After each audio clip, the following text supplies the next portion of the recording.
ఏదైతే నిన్న జరిగినటువంటి ఘటన మాట్లాడే ముందు ఈ మధ్య కాదు, చాలా కాలం నుంచి యూట్యూబ్ లో కొంతమంది మేధావులు సార్ అన్ని మతాలు సమానమని, అన్ని గ్రంథాలు ఒకటే బోధిస్తున్నాయని, అన్ని మతాల్లో అన్ని గ్రంథాల్లో కూడా మంచే ఉంటుందని, మరి వీళ్ళు ఎన్ని గ్రంథాలు చదివారో లేకపోతే ఖురాన్ బైబిల్ ఎప్పుడన్నా తీసి చదివారో లేదో నాకైతే తెలీదు.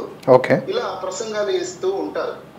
అసలు ఏం తెలుసు అని చెప్పి మత గ్రంథాల గురించి వాళ్ళకి, ముఖ్యంగా ఖురాన్ బైబిల్ గురించి ఏం తెలుసు అని చెప్పి వాళ్ళు ఈ విధంగా మాట్లాడతారు అంటే కేవలం ఆ సెక్యులర్ ముసుగు వేసుకొని, లేకపోతే ఇలా మాట్లాడితే అందరి యొక్క మెప్పుని పొందవచ్చు అని ఆ విధంగా మాట్లాడతారా, లేకపోతే ఎందుకు మాట్లాడతారో తెలియదు.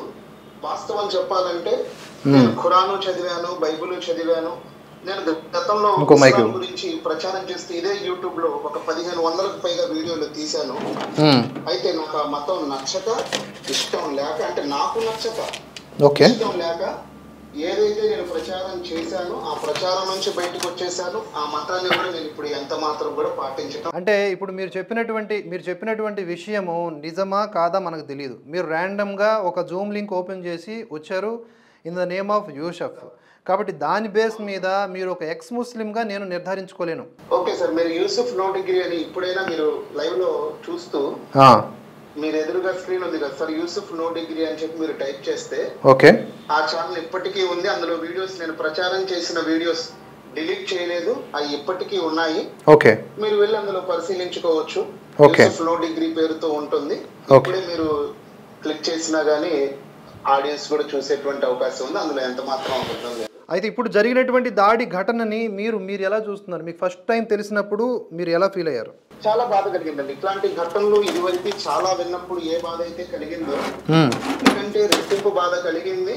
అదే విధంగా చాలా కోపం వచ్చింది. ఎవరి మీద అంటే ఈ అన్ని మతాలు సమానమే అని చెప్పి ఇప్పుడు టెర్రరిస్టులకి దగ్గరికి వెళ్ళి నేనేమి చేయలేను, వాళ్ళతో నేను యుద్ధం చేయలేను, వాళ్ళతో పోరాడలేను, పోరాడే వాళ్ళు వేరేగా ఉన్నారు.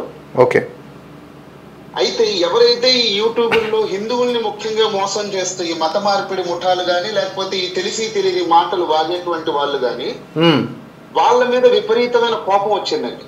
ఒకసారి వాళ్ళని పట్టుకొని ఈడ్చుకొని వచ్చి ఈ గ్రంథాలు ముందు పెట్టి చదివించి అందులో ఏముందో ఒకసారి వాళ్ళు చెబితే బాగుంటుంది. ఏదో ఒక 5 నిమిషాలు 10 నిమిషాల వీడియోలో ఎవరెవరో వచ్చి ఏదేదో చెప్పేయటం, అన్ని సమానం అని అంటాం, అన్ని మంచిని బోధిస్తున్నాయి అని అంటాం. మీరు చెప్పారు, మీరు చదివారా అని ఎవరన్నా గట్టిగా అడిగితే చదవలేదండి, సర్వంగా సామాన్యంగా అన్ని సమానం అని అలానే అంటారు కదండి అని అంటే వాళ్ళు ఎప్పుడు చదివి ఉండరు.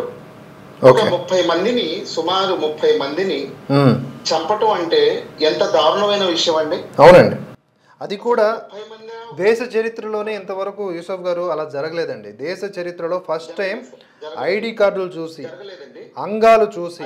అదేంటంటే ఇప్పుడు ఉగ్రవాదులకి మతం ఉండదు. ఇప్పుడు ఈ సిరాజ్ లాంటి వాళ్ళు, షఫీ లాంటి వాళ్ళు వచ్చి ప్రతిసారి చెప్పినట్టే ఏం చెప్తారంటే దీనికి మా మతానికి సంబంధం లేదు, ఓకే, మా మతం దీన్ని ప్రోత్సహించలేదు అని చెప్పి ఎప్పుడూ చెప్పే స్టాక్ డైలాగులే చెప్తారు. అయితే మరి వీళ్ళు సంబంధం లేదు అని అంటున్నారు, మరి మీరు ఎందుకు చేస్తున్నారు అని వాళ్ళని ప్రశ్నించినప్పుడు మా మతం కోసం మేము చేస్తున్నాము, మా మత స్థాపన కోసం మేము చేస్తున్నాము అని చెప్పి వాళ్ళు అంటున్నారు. అంటే వీళ్ళ మాటకి వాళ్ళ మాటకి పొంతం లేదు.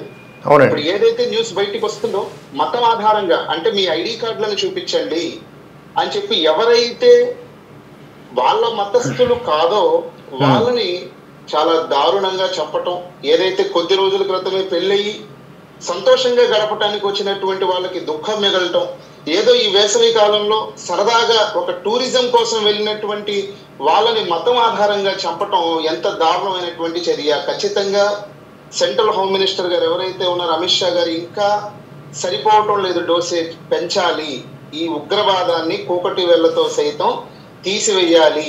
అప్పుడే మనందరం ఈ దేశంలో సురక్షితంగా ఉండగలం. అప్పుడే దేశ విదేశాల్లో అయినా కానీ మన దేశం మీద ఒక నమ్మకం కలుగుతుంది. ఈ విధంగా దాడులు జరిగితే ఎవరైనా విదేశం నుంచి మన దేశానికి రావడానికి సాహసిస్తారా? మీరు చెప్పండి. ఎందుకు వస్తారండి? రారు. కాశ్మీర్కి కూడా ఇప్పుడు పర్యాటకుల సంఖ్య తగ్గిపోతుంది, కాశ్మీర్కి కూడా, అందులో కూడా ఎటువంటి అవసరం. మరి దీనికి సోకాల్డ్ ఉదయం లేచిన దగ్గర నుంచి రాత్రి పడుకునేదాకా ఈ మత ప్రచారం చేసి హిందువులే టార్గెట్ గా మతాలు మార్పిడి చేసేటువంటి ఆ మత మార్పిడి ముఠా ఏదైతే ఉందో వాళ్ళు ఏం సమాధానం చెప్పబోతున్నారు, ఏ రకమైనటువంటి కవరింగ్లు ఇచ్చుకోబోతున్నారు? ఇంకా నేను ఫేస్బుక్ లో పోస్టులు చూసినప్పుడు దీని వెనకాల బీజేపీ హస్తమే ఉండవచ్చేమో అని చెప్పి ఎంత నీచంగా మాట్లాడుతున్నారు. ఒకతను పోస్ట్ పెట్టాడు, ఇది హిందువుల మీద జరిగిన దాడి కాదు, ఇందులో ఒక వ్యక్తి ముస్లిం కూడా ఉన్నాడు, కావాలని బీజేపీ ఇది వాళ్ళ ఎన్నికల కోసం వాడుకుంటుంది. ఎన్నికలు ఇప్పుడు ఉన్నాయా?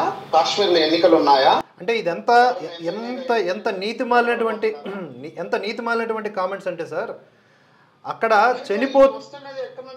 అదే వాళ్ళ కుటుంబీకులను కోల్పోయి, అదే సార్ ఆ కుటుంబీకుల్ని కోల్పోయి, ఎవరైతే వాళ్ళు బాధితులు ఉన్నారో కుటుంబీకులను కోల్పోయి ఆర్తనాదాలు చేస్తూ అక్కడ వచ్చినటువంటి ఆ ఆర్మీ జవాన్లు తీసినటువంటి వీడియో క్లిప్లు, అక్కడ వీడియోలు తీస్తున్నారని కూడా తెలియదు. అందులో వాళ్ళు చెప్తూ ఉన్నారు, మా మతాన్ని గుర్తించి మమ్మల్ని చంపారు, మతాల ఆధారంగా ఐడి కార్డులు చెక్ చేసి చంపారని చెప్పేసి అక్కడికక్కడ అప్పటికప్పుడు వచ్చినటువంటి ఆధారాలు అవి. ఒక 2 రోజులాగో 3 రోజులాగో మాట్లాడినవి కావండి అవి.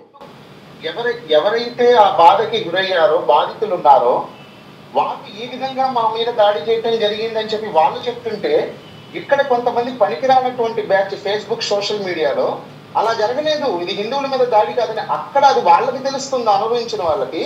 లేకపోతే ఇక్కడ ఏ రూముల్లో కూర్చొని ఫేస్బుక్ లో పోస్టులు కామెంట్లు పెట్టే వాళ్ళకి తెలుస్తుందా? అవును. ఇప్పుడు దీన్ని ఏ విధంగా, ఇప్పుడు సాయంత్రం కల్లా సిరాజ్ ఒక వీడియో పెడతాడు. నేను పేర్లు ఎందుకు ప్రస్తావిస్తున్నానంటే, వాళ్ళు సోషల్ మీడియాలోకి వచ్చి ప్రచారం చేస్తున్నప్పుడు, వాళ్ళ పేర్లతో వాళ్ళు వస్తున్నప్పుడు వాళ్ళ పేర్లు ప్రస్తావించడంలో తప్పేమీ లేదు. తప్పెందుకు ఉంటుంది? అవును. సాయంత్రం కల్లా ఆయన వచ్చి ఒక కవరింగ్ వీడియో తీస్తాడు.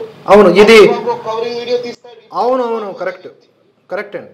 అయితే యూసఫ్ గారు, కలిసి మనం పోరాటం చేయాలి అని అన్నారు. ఎలా కలుస్తారు? ఏ విధంగా కలుస్తారు? ఇది అంతా కూడా మతం అన్నది తల బాగా పిచ్చకి ఈ విధంగా జరుగుతుంది. ముఖ్యంగా నాకు హిందువుల మీద చాలా కోపం వస్తుంది ఇక్కడ. ఎందుకంటే వాళ్ళు మోసపోవటానికి మేము ఎప్పుడు రెడీగా ఉంటాము అని అన్నట్టు ఈ మత ప్రచారకుల మాట విని మా మతంలో లేని గొప్పతనం ఏదో, మా దేవుళ్ళ లేని దగ్గర గొప్పతనం ఏదో అక్కడ ఉంది అని చెప్పి వీళ్ళ మాటలు నమ్మో, లేకపోతే వీళ్ళకి వీళ్ళు అనుకోనో అక్కడికి వెళ్ళటం, ఆ మత మార్పులకు గురవ్వటం, దాన్ని వాళ్ళు కూడా భాగస్వాములై ప్రచారం చేయటం, ఇది చాలా బాధాకరమైన విషయం. ఎందులో అయినా అదే ఉంటుంది. అవునండి. కాకపోతే వాళ్ళు మీ దాంట్లో ఆ కుల వివక్ష జరిగింది, ఎందులో లేదు వివక్ష చెప్పండి?